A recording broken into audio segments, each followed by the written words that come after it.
Hello and welcome to the Chthonia Monday live stream. I'm Breach Burke, and hopefully I didn't post my, usually I use either the crow or the woman with the crow. I usually post that photo with the time for the live stream. This morning I just posted a photo of myself and said, hey, by the way, I'm live streaming at noon. So hopefully people have gotten the message.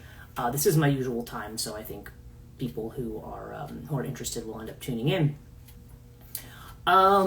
Yeah, this is an absolutely gorgeous day here today. I have been doing my work out on my front porch. I actually brought all my stuff out, including my laptop, and I do actually have internet out there, so I could, work on stuff.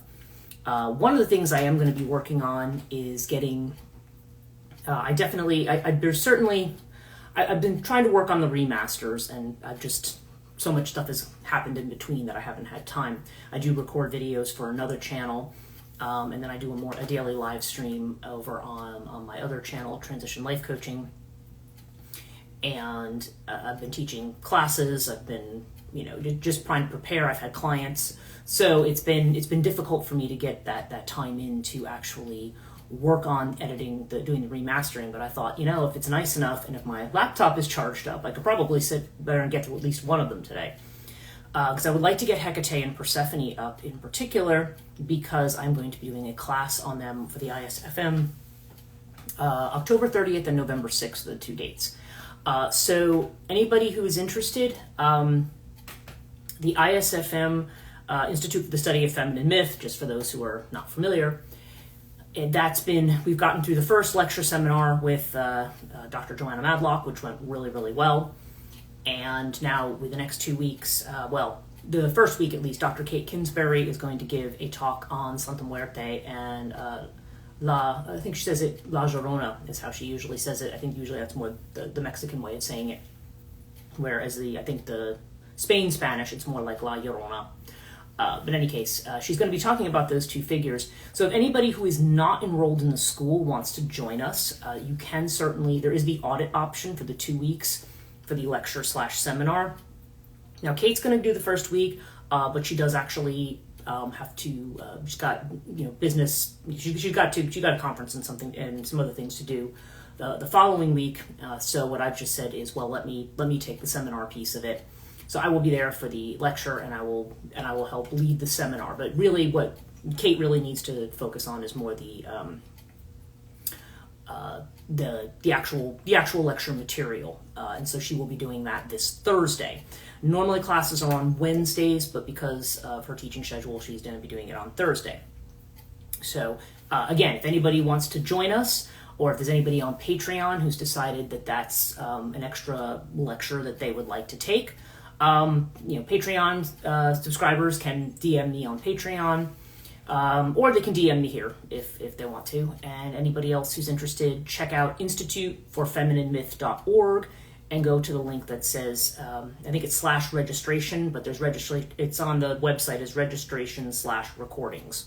Because people can also buy recordings of the lectures and seminars to get the pair. If you want just the recording and not to participate or be there. I've been doing those I have a form for those too, so that I can send you the private links to those if you purchase them. So yeah, just wanted to mention all of that. We did have a new podcast come out today on Noriona, who is a Japanese yokai. It's been a while since I've done any Japanese dark feminine figures, but she's a rather interesting one. She's got the head of a woman and the body of a serpent. And she has a very interesting kind of modus operandi. She's considered to be a kind of vampiric type of yokai. And at least in at least some variations of the story about her, she's seen carrying a bundle around. And people think that she is a woman with a child. Now, there's another figure called the Ubume, which I think is more of a ghost-like figure. But again, the kind of weeping, wailing woman carrying a child or asking somebody to hold the child, and often the Nuriona has a very similar modus operandi, but sometimes people will see the child and ask to hold it, And if they do, then the child, like, it becomes really, really heavy, but it also becomes attached to them. They say you should handle it with gloves if you're going to take it, and then remove the gloves and leave the baby with the gloves when you go, because then you can be kind of immobilized, and then the nerviona comes in and drains your blood. So it's a very interesting myth, and we kind of look at all the symbolism of that. It's very interesting because it really, one of the things that really got me thinking about as I was putting the material together for this and trying to, and a lot of times with podcasts, it's not like I necessarily can say, oh, it symbolizes this, or I know this. I usually spend the podcast kind of thinking my way through the symbolism and, what we might take away from it. And not being very well versed in Japanese culture, not having lived in Japan, not being of Japanese descent, there's probably cultural aspects to that myth that's quite possible that I'm missing. So, of course, I've only said people who are watching it to please go ahead and feel free to comment on aspects of it that maybe I have not picked up on in the podcast, just because it's not a milieu that I'm totally familiar with. But the idea of myth and symbol, the kind of things that we're talking about here, even the fact that I've even opened this school for feminine myth, I've been having a lot of thoughts lately about the way in which myth tends to affect our society. The reason for the school, I think, for some people is not clear. They may think this is something superfluous, or just something kind of you can do just as kind of a creative exercise or something like that. Certainly it's the kind of thing that I want to give a kind of humanities type education, humanities/social sciences, that people frequently don't get in undergrad. Sometimes you do have some really good teachers, but even if you have really good teachers, a lot of times you may have students who are just there to check the box. Like, they don't care. I'm majoring in accounting. I don't give a crap about mythology or whatever. So a lot of times, and just because of the age that they're at, a lot of times younger, I'm going to say younger people, people between the age of 18 and 22, which is considerably younger than me, but they're not necessarily in a frame of mind. They're thinking about their future, about where they're going. They're thinking about their experience at university.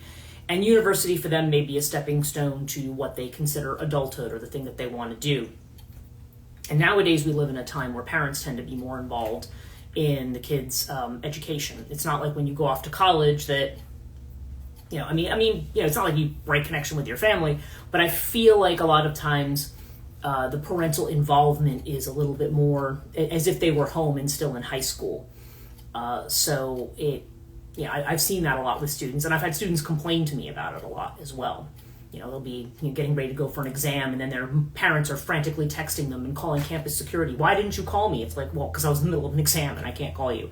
It's like there's not an understanding of the child's schedule, or I'm calling them a child, but of their newly minted adult.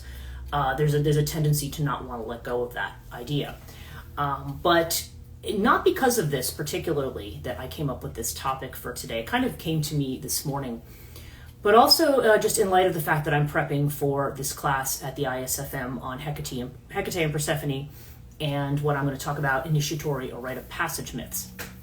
Because I want to talk a bit about initiation, and I'm talking about it in the context of the way in which these myths are representative or point to what is happening in terms of how they may represent an initiation from one phase of life to the other. Like, what is the sacred quality of them? And that got me thinking about ideas of the sacred and the profane, and it got me thinking about Mircea Eliade, and I actually do have Eliade's work, which is called Rites and Symbols of Initiation. It's an ex-library copy I have here. And I am actually going to read the introduction from this, and I'm going to read a little bit from the epilogue too, to make the point that I'm making here.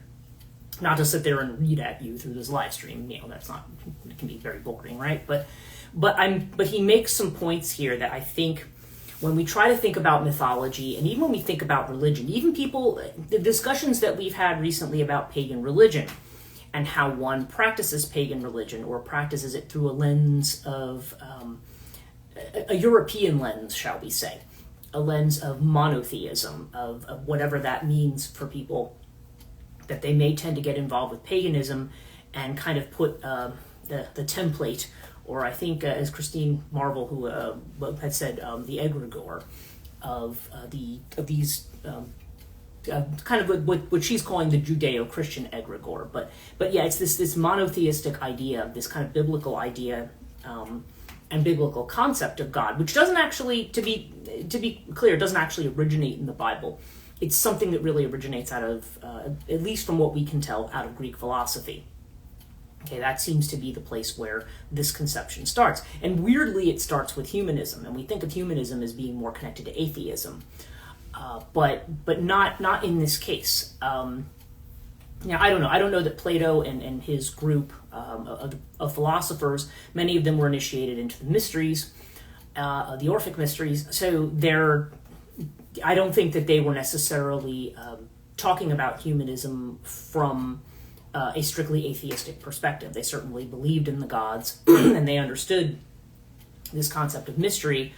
However, it's the way in which things were dissected, the ways in which ethics were added to the thing, where this is about the idea of a god, even a god like Zeus or Jupiter, who becomes like a judge of some kind. And we see this kind of crossing streams with the idea of Yahweh or Jehovah as a judge.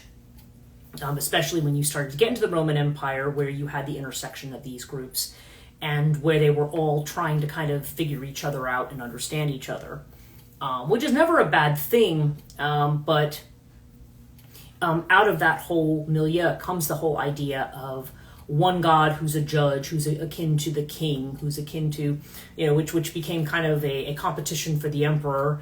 And then later on throughout Europe, then you kind of had this Holy Roman Empire, right, where you had the secular leaders, and then you had the established church, and of course even in secular society you had to follow the rules of the established church. And certainly when you're talking about the Catholic Church, you're talking about a focus on liturgy. You're talking about the mysteries, and that's what I really wanted to get to, is this idea of the way in which we often have a nostalgia or a longing for the past, okay? And when we long for the past, we tend to do it in a way that is, it's almost like this, like looking for this golden age, okay? We're kind of looking back for this golden age. Good afternoon. Thank you for joining me. This mentality that we have of the good old days, right? And we see different variations of this at different times. Now, some of this is kind of in a personal psychological way. Like if we had a childhood that was innocent and carefree, which not everybody does, okay? But if you did, then there might be this sense of looking back at a time when things seem to be better. And we even see this in Hesiod, we see it in Ovid, where they have this discussion of the ages, right? You have the Golden Age, the Silver Age, the Bronze Age, and then the Age of Iron. Certainly if you're talking about, I want to say, I can't remember which one it is, Hesiod, or if it's Ovid, I can't remember which one it is off the top of my head, but one of them also has an Age of Heroes kind of in between that. And the idea of these ages is that you are, when you have the ages, the idea is that you move from like this almost perfect utopian kind of state where everything is just perfect and everybody gets along and everybody has everything, to something that increasingly becomes corrupt. Now, certainly in archaeological or anthropological terms, we do talk about ages of, certainly, I don't know that we talk about a silver and a gold age, but we certainly talk about a bronze age and an iron age, and that tends to be more of a reference to the technologies that were used at those times. But so you do have a kind of overlapping, and when the Iron Age ends, or when it begins or ends, it varies. It ends later in Europe than it does in more of what we think of as Northern and Central Europe rather than it does in more of what we think of as the Near East, where it ended a lot sooner. So we have this idea of the past. And one of the reasons I bring up Mircea Eliade is because he talks about the fact that what we think of as modern secular humans live in the field of history. Okay. And when we say history, history tends to be the age, if you recall that I've said in other places that the word histoire or historia in Greek has to do with that which is told to you by somebody who is credible. Like I learned this fact from so and so I think is a reputable source. Therefore, this is historia rather than mythos. Now, mythos is also considered to be historical in its own way, but it's more like a sacred recitation of history. Okay, and that's the difference, because myth takes you into the realm of the sacred, and this is why I feel myth is so important to us. And it's very hard to explain to people who think myth is just fiction, or, oh, that's what everybody believed before there was science, and, science now tells us the truth about everything, and those myth people, they thought the gods did it, and all this kind of stuff. But you have to understand this is a difficulty, because we live in a space where we want to connect to nature, right? We want to be connected to the sacred. One of the problems that we have in the modern world is that there's an alienation that goes on there. We are thinking about ourselves strictly as individuals. We think about ourselves in our little boxes, in our families, in our communities, in our societies, in whatever mask we wear and whatever we identify with, who we say that we are, what aspect of our self, our selfhood that we identify with. What's the thing that we want to present to people? And there's often a tension between what we present to people that is what's socially acceptable, or what we feel society approves of, or what they want, that kind of face that we show, versus maybe what we really authentically are interested in, or what our voices really want to say, which may or may not be in line with what's socially approved. But all of these things are kind of the faces that we have. And when we're trying to find meaning, now, fundamentally, we could say, I'm of the belief that life, if you want to talk about it at the greatest level, doesn't have a meaning, okay? We often talk about our mission and purpose in life. That's something that we create with our consciousness. And I think fundamentally what we do is we are expressions of this space that we live in. But our intellect has really alienated us from that. And this is where we get into these ideas of masculine and feminine in dealing with the past. And that's kind of what I want to talk about here. So I want to read to you from the intro to this book, to this Rites and Symbols of Initiation. And I'll probably cut in on it, but as I was reading this today, I was like, yeah, this is kind of getting to the point that I've been thinking about here. And kind of when I talk about it, Hecate and Persephone as being representing initiatory myths of a certain type. Now, they're not the only ones, for sure, but the way in which we think about initiation. So I'm just going to read this to you. Eliade says, "It's often been said that one of the characteristics of the modern world is the disappearance of any meaningful rite of initiation. Of primary importance in traditional societies, the modern Western world, significant initiation is practically non-existent. To be sure, the several Christian communions preserve, in varying degrees, vestiges of a mystery that's initiatory in structure. Baptism is essentially an initiatory rite. Ordination into the priesthood as it comprises an initiation. But it must not be forgotten that Christianity triumphed in the world and became a universal religion only because it detached itself from the climate of the Greco-Oriental mysteries and proclaimed itself a religion of salvation accessible to all." Okay, so that immediately we're talking about initiation in the realm of mystery. And we're talking about the mysteries of life, the things that make life sacred. Okay? So to go on, he says, "Then too we may well ask whether the modern world as a whole can still justifiably be called Christian." And what does that word mean in addition to that? If a quote-unquote modern man or modern human does indeed exist, it is insofar as he refuses to recognize himself in the terms familiar to the Christian view of a human, or as European scholars express it in terms of Christian anthropology. Modern humans' originality, the newness in comparison with traditional societies, lies precisely in the determination to regard ourselves as purely historical beings. Okay, so this also now gets into the realm of time and how we interpret time. If you interpret yourself in the realm of history, you're interpreting yourself in terms of a past, present, and future that's along some kind of chronology that is documented in some way, that there's some kind of factual documentation about.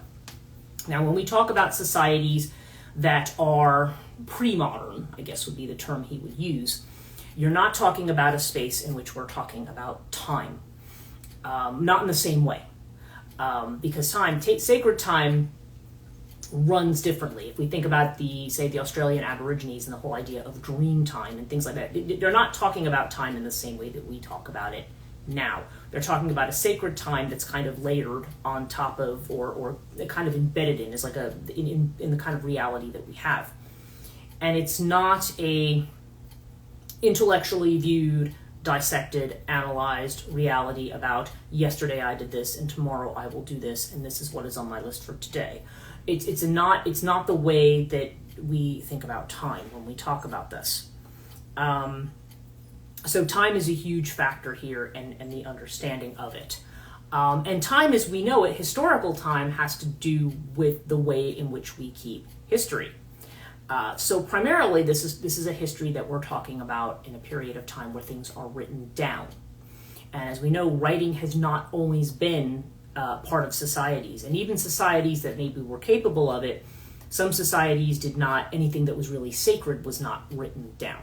That's why mythos is sacred, because it's spoken out loud. It's not, there are writings that are mythical, but the idea is that writing something down, if we're talking about the idea of a mystery, or if we're talking about something that is being made accessible to people, that accessibility will come in a literate culture from writing it down and being able to share it as such. But a lot of these mysteries, like he mentions later in this book, that the Orphic cults, for example, we don't really know a whole heck of a lot about them because the mysteries were not written down. We don't know a whole lot about ancient Druids because they didn't write things down. And that's the only record we have when the people themselves have disappeared. And this ended up becoming part of what we think of as history, and is something that we analyze and dissect. And as soon as you start to do that, you lose the sacredness of something. Think about it. If you have an experience, if you have an experience that is a real profound epiphany, or really a profound numinous experience, as soon as your mind jumps in and starts interpreting and dissecting and saying, oh, this means this and this means that, and here's the words I'm going to use to describe it, it's not, you've lost the sense of it. And again, our minds tend to do that because we're rational creatures. That's the way that we do things. But that is where we end up with the disconnect. We're just not in the moment. We're not versed in the idea of understanding without having to evaluate. Okay? Even me sitting here talking to you like this, there's a dissection and an evaluation going on here, right? This is how we understand things. So let me just go on with what he says here. So it says, regard himself, in his wish to live in a desacralized cosmos. To what extent modern humans have succeeded in realizing their ideals is another problem, into which we shall not enter here. But the fact remains that the ideal no longer has anything common with the Christian message, and is equally foreign to the image of himself conceived by the man of traditional societies. It is through initiation rite that, he says man, I'm trying to say human, of the traditional societies comes to know and assume this image. Obviously, there are numerous types and countless variants of initiation, corresponding to different social structures and different cultural horizons. But the important fact is that all pre-modern societies, that is, those that lasted in Western Europe to the end of the Middle Ages, and in the rest of the world to the First World War, according to primary importance to the ideology and techniques of initiation. The term initiation in the most general sense denotes a body of rites and oral teachings, not written, whose purpose is to produce a decisive alteration in the religious and social status of the person being initiated. In philosophical terms, the initiation is equivalent to a change in the existential condition. The novice emerges from his ordeal endowed with a totally different being from that which he or she passed before their initiation. They have become another.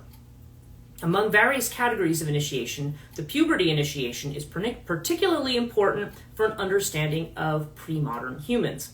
These quote-unquote transition rites are obligatory for the youth of the tribe. To gain the right to be admitted among adults, the adolescent has to pass through a series of initiatory ordeals.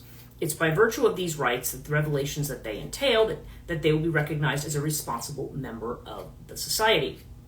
Initiation introduces the candidate into the human community and into the world of spiritual and cultural values. They learn not only behavior patterns, the techniques and institutions of adults, but also the sacred myths and traditions of the tribe, the names of the gods, and the history of their works. Above all, he or she learns the mystical relations between the tribe and the supernatural beings, as those relations were established at the beginning of time.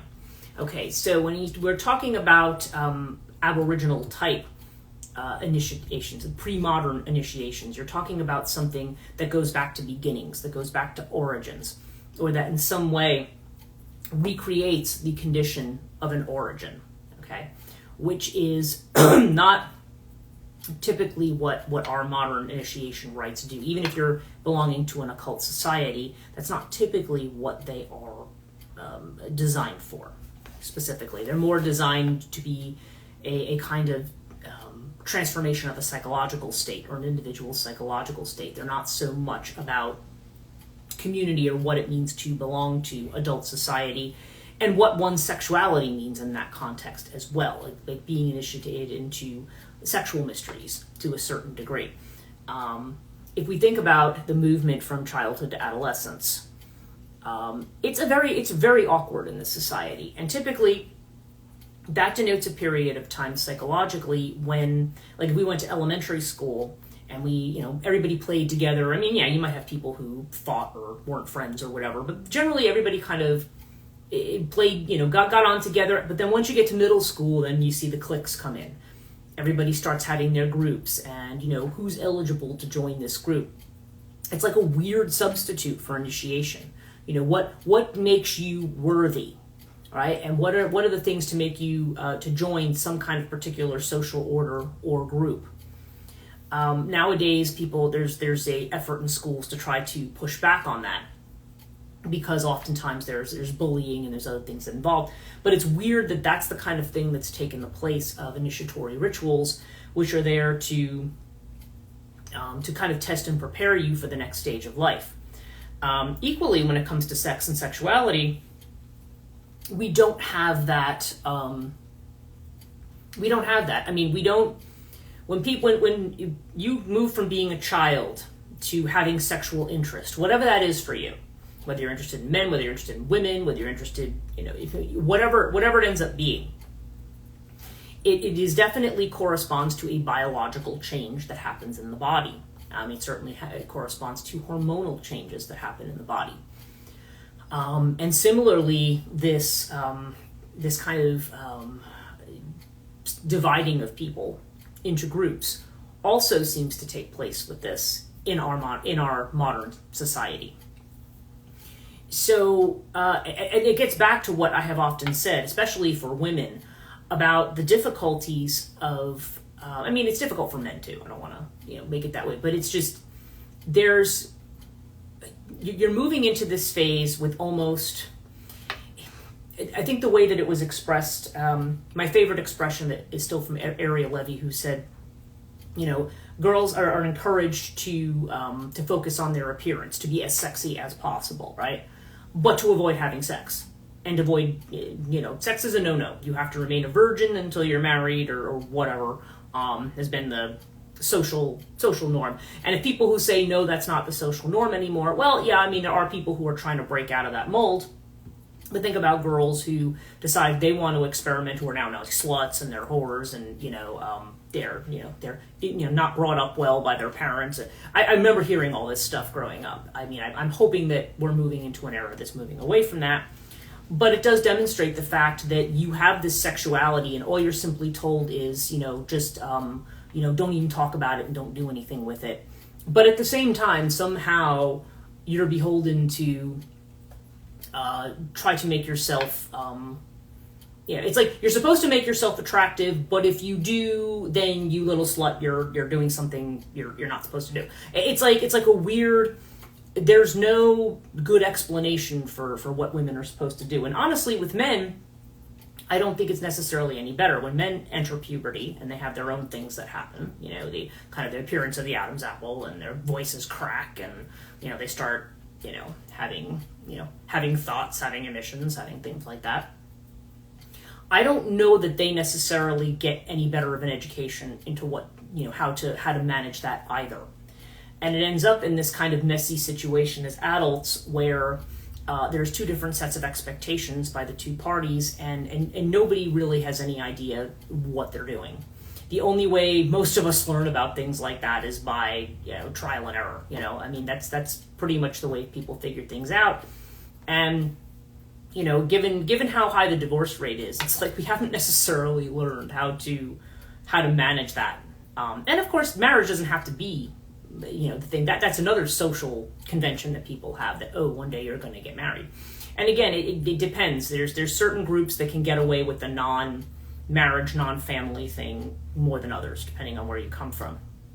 So yeah, we live in a society where we're individualized and people can follow their own individual paths.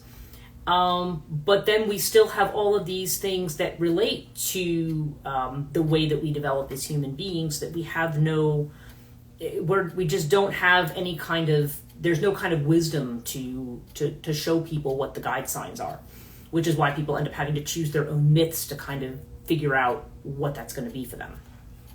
Okay. He says, every primitive society possesses a consistent body of mythical traditions, a conception of the world, and is this conception that is gradually revealed to the novice in the course of their initiation.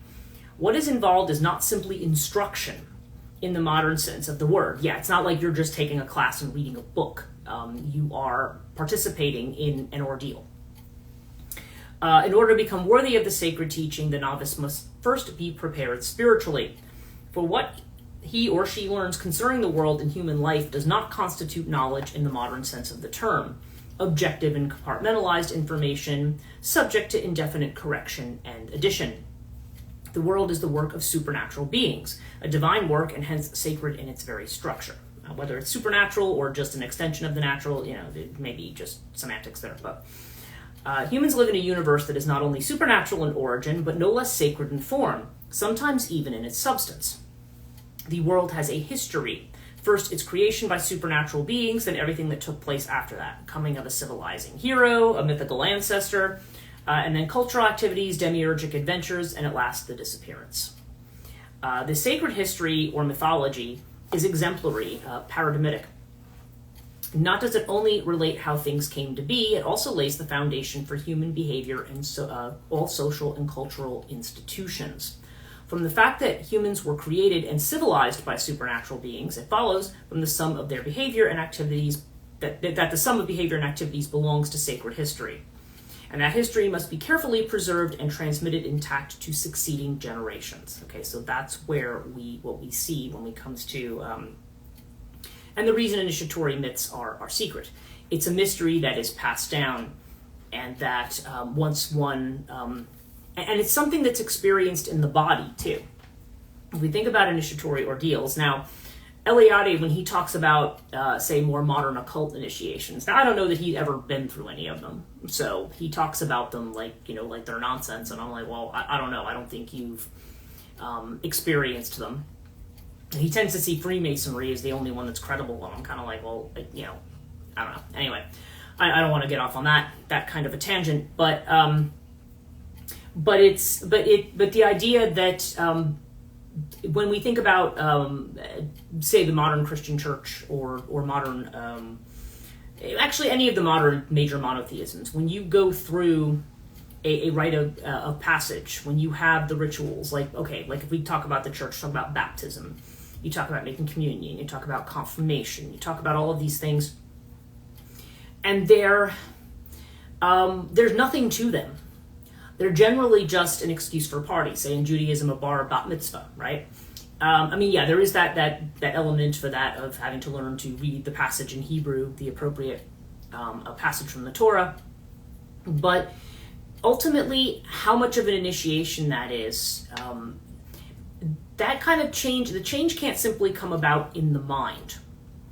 The change has to come about in the body. And I've said this even about working with people on transitions. When I work in my other field on transition life coaching, which is my other kind of business that's sort of connected to the ideas that I have with Chthonia.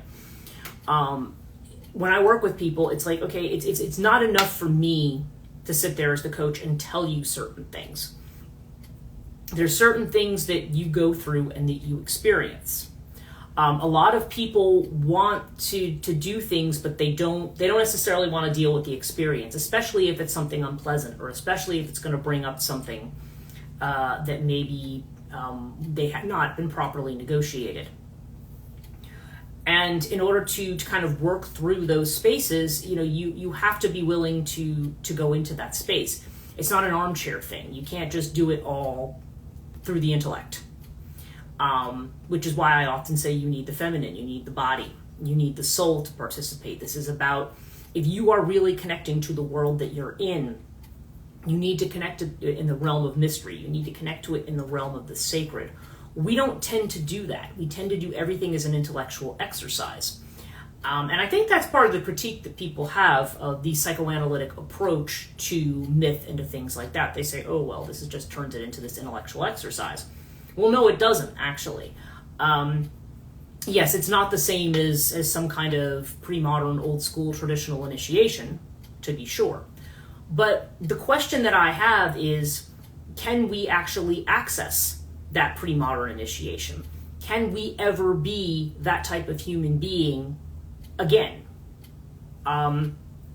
Even certain traditions, initiatory traditions these days that try to get back to that kind of thing, do they really have the knowledge? Okay, do you really have the knowledge? Has it really been passed to you in a certain way? And if you've learned it through a society that is not from your own culture, can you say it really has anything to do with, because when you start universalizing everything and saying, oh, this is for everybody, it loses its, there's a certain component of it that has the potential to be lost. And I think what psychoanalysis tries to focus on is what are the mythological definitions that we have here that are more quote unquote universal. Like, what is something that we can say about humans as a species, or as a, but there's always a danger in doing that, because then you find yourself trying to you end up trying to interpret things through a particular lens. Like, for example, if you're looking at African religions as a European person, or a person of European or American descent, you run the risk of trying to look at it simply through the lens of colonialism. That's a danger that you have. That's something you have to be aware of when you're looking at it. Okay, because you're not living in that society. You're not living in that time. That's not part of the cultural identity that you have. So we always have to be mindful of that. By the same token, in a world that is very secularized, okay, where there isn't a single unifying religion or a single unifying theme, you don't really have any choice other than to find a mythical path that resonates with what you feel is at the core of who you are. So let me go on with this, what he says here. Okay. In one sense, it could be said that the human of archaic societies, that history is closed, that it exhausted itself in the few stupendous events of the beginning, by revealing the different modes of deep-sea fishing in the Polynesians to the Polynesians at the beginning of time. The mythical hero exhausted the possible forms of that activity in a single stroke. Since then, whenever they go fishing, the Polynesians repeat the exemplary gesture of the mythical hero, that is, they imitate a transhuman model. But properly considered, this history preserved in the myths is closed only in appearance. If the human of primitive societies has contented him or herself with forever imitating the few exemplary gestures revealed by the myths there would be no explaining the countless innovations that he has accepted during the course of time. No such thing as an absolutely closed primitive society exists. We know of none that has not borrowed some cultural elements from the outside. None that, as a result of these borrowings, has not changed at least some aspects of its institutions. None that, in short, has had no history. But in contrast to modern society, what he's calling primitive societies have accepted all innovations as revelation, hence having a superhuman origin. Objects or weapons that were borrowed, behavior patterns and institutions imitated, myths or beliefs assimilated, or believed to be charged with magico-religious power. Indeed, it's for this reason that they have been noticed and the effort made to acquire them. Nor is this all. These elements are adopted because it's believed that ancestors received the first cultural revelations from supernatural beings. And since traditional societies have no historical memory in the strict sense, it only took a few generations, sometimes less, for a recent innovation to be invested with all the prestige of primordial revelation. Now, that's an interesting thing to think about, especially in terms of the way our society is now. Certainly one of the things we talk about is the way in which innovation, okay, if we want to talk about it in terms of technology, one example that we might see of this, technology certainly for more ancient societies might have to be in terms of making weapons or making use of certain metals, right? You know, when one is able to make use of iron, you know, the person who is versed in smithcraft is a magician in and of themselves. They're able to create something that has almost a sacredness to it. But now when we think about technology, we think about, you know, computer technology, we think about internet technology, we think about virtual worlds and all the ways in which, you know, artificial intelligence and other things kind of come in. That's the way that we tend to view technology today. And it's interesting to think about that as a sacred thing. Can we think about that as a sacred thing? I mean, I'm not sure, to be honest. I'm not sure how I feel about that, especially since we seem to be inventing technologies that are there to take over human functions, particularly things connected to art. One of the things that Eliade mentions here is that in a world where we don't have initiation in this kind of ancient sense, you know, we have things that try to approximate it, but we don't really have it in that deeper sense. That the way in which these ideas and symbols of initiation end up coming into our culture and the way in which they end up being expressed through us is through art, is through literature, is through music. And people tend to think that those things are somehow superfluous, you know?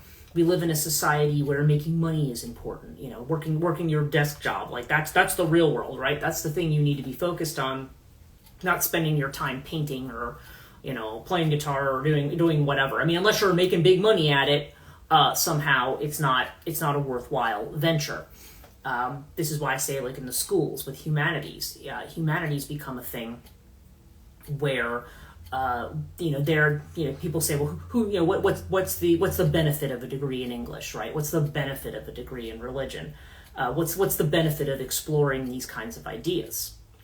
And people will tell you, you know, that's a waste of time and money.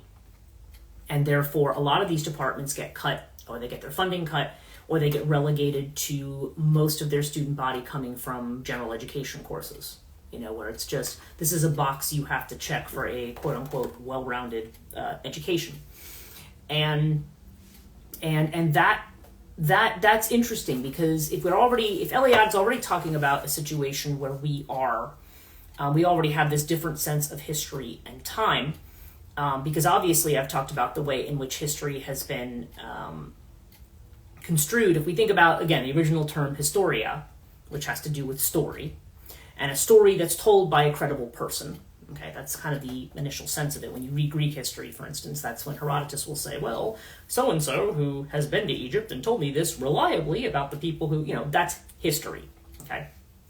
Our idea of history now has to do with a set of journalistic facts, recording the facts about a civilization and about how something went, and trying to record, you know, different sides of it. You can have oral history where you can hear about a time period from a person's particular point of view, like somebody who lived through it.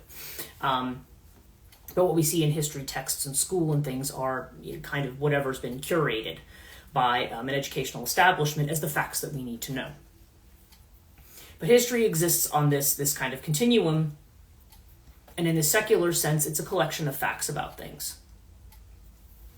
And the idea is that the more and more rational we become, the more and more technologically advanced we become, somehow we are smarter, right? This is the uber development of the intellect, to the point that we are not, that's where you have these ideas, and even Eliade is guilty of this idea of talking about the evolution of religion. When you talk about primitive versus higher religion, which is phrases that he uses, who's to say that one's higher? It's just, these are just different ways of conceptualizing things, conceptualizing our understanding of the world. And the way that we conceptualize the world really puts a distance between us and it. We analyze it primarily through language and primarily through words. And it's not that you can't use words in a sacred way, or that you can't use words to convey certain aspects of things, but it's always going to fall short. Which is why in the school that I have opened, I'm interested in people doing creative work. They don't have to, this is just a matter of what wants to be expressed through you, what mythically wants to be expressed through you. It doesn't have to be anything perfect. It doesn't have to be anything anybody sees besides you and the person, who's giving you feedback on it. It's not, myth should be a guidepost or a guide sign in the absence of what we can think of as these kinds of true initiations, when we're kind of all fumbling about in the dark, really, just trying to figure out what life is and what it's supposed to be. And Eliade does bring up in here, too, kind of what we think of as maybe the midlife crisis, where we reach a point in life that we think that everything that we have dedicated our time and energy to up to a certain point maybe has been worthless or has taken us off the wrong track, because usually we start off by trying to meet some kind of social expectation or social approval. And this isn't, or at least shouldn't be in the tribal sense. When you live in a secular democratic society, the idea is that everybody can individually develop the way they want. But there's also this idea of competition, in the way that we're all supposed to kind of be ambitious and see, if we can be the best at this or make the most of this or be better than this person or do better than the previous generation or whatever. There's this idea that we are in a race of some kind. This is the way that we tend to conceive of things. And you reach a point where, maybe you've done all the things. You've gotten the degrees, you've gotten the education, you've gotten the job, you've moved up, you've done the important thing. And then when you think about getting to a point of retirement, a lot of times people don't retire from their jobs because they don't know how to have any other kind of meaning in life. Or you will have people who, if they are very, women who are very family oriented or have their lives that are very laser-like focused on their kids, even at ages when the kids are now learning more independence. I mean, obviously when you have babies, you've got to pay attention to babies, all the time. You can't just be like, baby will be fine for 8 hours, I can just ignore him. You can't do that. But as a child gets older and develops more of an independence and more of its own personality and starts to develop its own way, sometimes there are parents that still don't, they don't want to let go at that stage. They don't want to, and then when the child moves into adulthood, this is what I was talking about in the beginning, in universities, we frequently will run into parents who kind of want to be involved or, are texting the kids through their exams and saying, you need to stop what you're doing and call me. Well, no, the child's taking, your kid's taking an exam, leave them alone. There's this kind of thing of not knowing what their role is outside of parenting. And so sometimes you'll see people, in their mid-20s and 30s, who the parents are still very, very involved with them. And I don't think that's really great for the kids. Again, it's not that you shouldn't have a relationship with your family, but that relationship should change as you become your own person. You shouldn't, I don't feel, and maybe this is personal to me because I have a mother who still treats all of us. I mean, my sister's in her early 60s now and I'm in my 50s and she still talks to us like we're 5. And I'm thinking, at some point, but she doesn't know how to identify with any other role. That's my point. When I have had people work with me in transitions who will say, well, my kids have all flown the nest and I don't know what to do. And I'm like, well, who are you? Who are you? Like, what is the thing out of all the life experience that you have? And that's really where it comes from. I mean, yeah, you can read books and you can learn stuff, but what out of the experience that you have? What about what makes you feel connected or what makes you feel alive? Like, what's the thing? And a lot of times they can't tell me. They're always like, oh, well, there's that person and that person. I'm like, no, what about you? And a lot of times they just get very uncomfortable. It's like, well, no, I don't have any identity outside of this. And I'm like, yeah, because that's what I mean. You get to the point, we kind of follow this social script that's about joining the rat race. It's about, being the most successful financially and engaging in activities that are practical, and that people who want to do impractical things are just, crazy, or they're delusional. Lord knows I've been called that enough times. When I walk away from a career and as a systems analyst and I want to do this, people are like, well, you're out of your mind. And I'm like, well, maybe that's good. Maybe I do want to get out of my mind. Maybe that's kind of the point. Because you start to realize, I think COVID did this for a lot of people too, that there was a point at which people realized that everything is not that this kind of, okay, I'm going to get in the car, work my 9-to-5 job, and then come home and be exhausted and fall right to sleep, or where you're trying to juggle all of these things. That there's more to life than that. That I'm at home now, and okay, yeah, with COVID, you couldn't drive a lot of places, you couldn't go a lot of places, everybody had to mask up and, do all these things. But there was this sense of like, oh, I can get up and I can like have breakfast with my spouse or my kids or whatever. Or I knew people who said, oh yeah, I could go for a jog before I sat down to my computer to work during the day. Like there's this whole thing of like, oh, maybe I don't need to go to an office to be productive. Maybe that isn't the be-all, end-all of life. Maybe this isn't the thing that I want to do. There's other people too who said no, they were in too close proximity to their family or people, and they're like, I just want to get out of here. So there's that too. But I think it gave us a different way of looking at things, and the idea that that this is all that there is to life is only about consuming goods and making money and consuming goods. Kind of getting like that's the thing that we are striving for, that's the thing that's important. And even people who are kind of in religious systems, there's still the idea of there's this kind of predetermined structure that's not out of anything that's mysterious, just as we just discussed here with Eliade. It's not, because as soon as it claims to be a universal religion for all, there's really no mystery to it. Even something in Christianity that deals, or Catholicism or Orthodoxy that focuses on the liturgy, on the Eucharist. Eucharist is a mystery, but let me tell you, most of you who, like, if I went to Catholic school, there was no focus on the mystery. The idea is, the only people who really cared about the mystery part were the clergy. Like, that's for them. That's not for you. You're not supposed to do that. That's not supposed to be part of who you are. And then I find that even people who are what they call the laity, who do experience anything like mystery, end up becoming these really hard-line, judgmental people, because they experience the mystery, and then it's almost like they feel the mystery, instead of opening them up to a bigger reality, it just makes them more scared about what's out there, and the feeling like, now I have to follow all the rules very carefully because this mystery is so profound. It's almost like you have a reverse reaction to it, like you've experienced something that if I can experience this and have this experience, then it must be that I need to follow all of these rules, and so does everybody else, or something terrible will happen, So I don't know. We don't know how to deal with mystery, and we get to a point in our life where we realize, even Jung in his psychology, he spent years writing a lot of these essays. He wrote his dissertation. He wrote about different phenomena and so forth, and he reached a point where he was actually almost had like a schizoid kind of a break, where he just realized that his soul was dead, or he had no connection with it anymore. because the soul is the piece of us that has the connection to that mystery.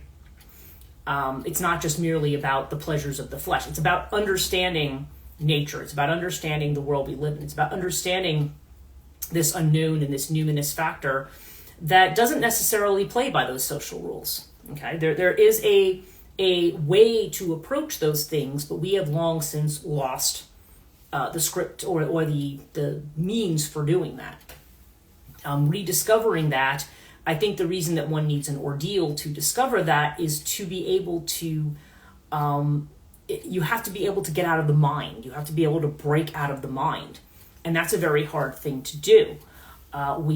Even if we agree that that's something we want to do, we only want to do it for short periods of times, and we have to kind of get back into that mode.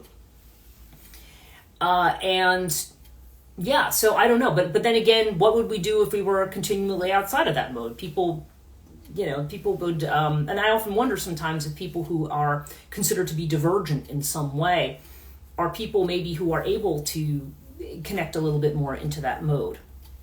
But it's something that makes us uncomfortable socially, because we've all decided that there's a certain way things have to be, that there's a certain way we have to play a game, and the serious way to play the game is to focus on things that are real, which ironically has to do usually with things that are not real, namely money, which is just a agreed upon system of exchange. Really, it's not really it's not a real thing in any kind of existential sense.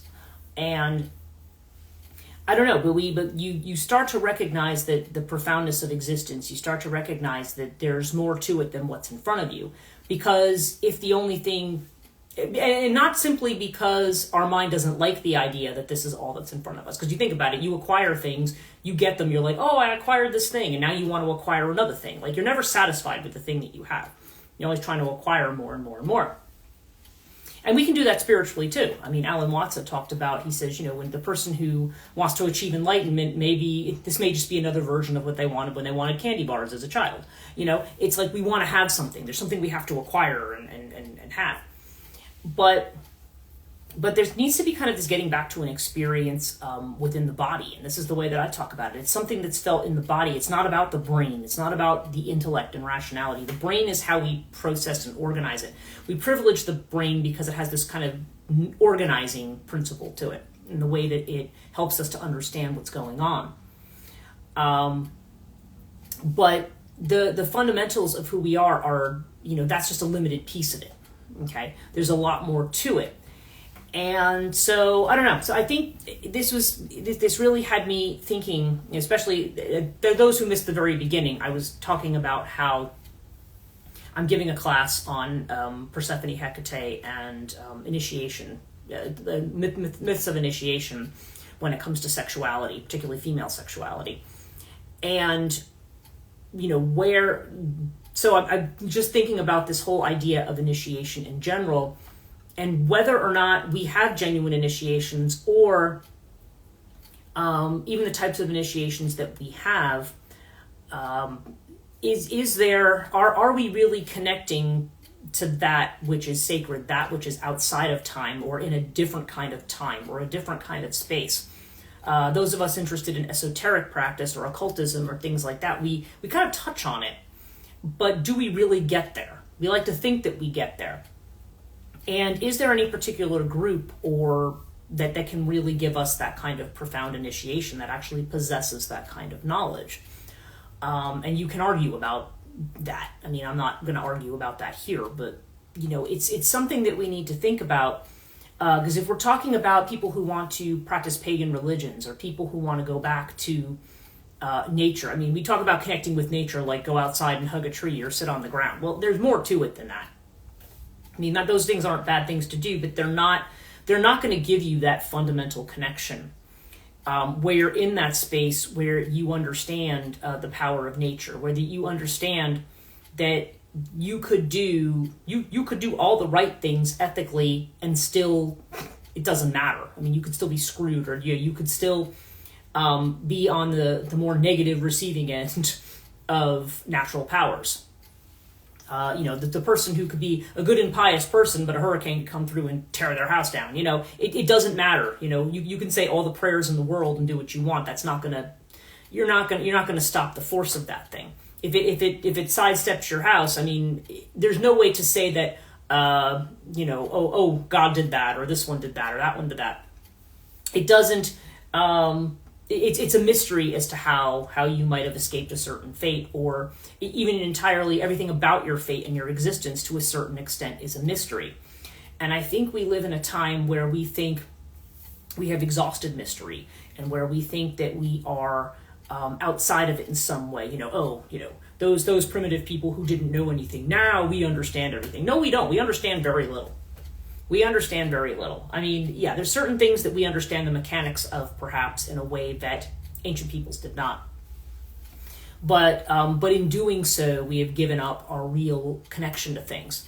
So so it's always been my hope to, I'm still doing it in a way that's very intellectual, but also hoping that, and I think this is what concerns me about AI and about things like that, where people say, we're going to let art drive AI. We're going to let AI write books for us. We're going to let AI produce music for us, which all it does is cannibalize anyway. It just kind of scrapes whatever's there, which is why we have to be careful about what we turn on, what AI is going to cannibalize from our own works for itself. It doesn't produce anything original. It just cannibalizes other things and kind of reorganizes it somewhat randomly, or in a way that it understands, but without that soul, without that understanding. And that can be an interesting thing to experiment with, and there may be certain applications where that's useful. But I have a real concern about people giving over all their creativity to that. We've already let go of initiations. We've already let go of really being able to connect to things. And really all that does is threaten to disconnect us further, because art right now is the way that we can connect. Okay? Art's the way we can connect. Music, writing, poetry, whatever. Whatever your creative expression is. It's something that wants to be expressed through you. And what's being expressed through you is mysterious. Okay? So I feel very strongly about myth, about understanding myth. I deal in feminine myth because that's what I specialize in. But there's other components to it. It's not just about masculine and feminine.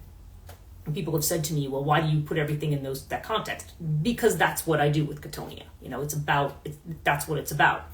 There's other people who might talk about it in terms of race or nationality or ethnicity, or within certain ethnicities or traditions, or indigenous populations versus colonial ones. It's like there's different ways you can look at this, and different ways in which they connect with each other.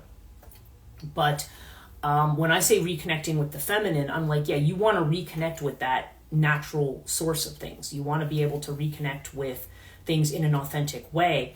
And at the moment, failing at having that ancient wisdom, we don't know that we have it, right? Or trying to get to it, the thing that, within the kind of context that we're in, the only way to connect to it is really through art. Because art is the only thing that's going to bring those same mythical ideas around again. And as we learn what those mythical ideas are, we see how we relate to them.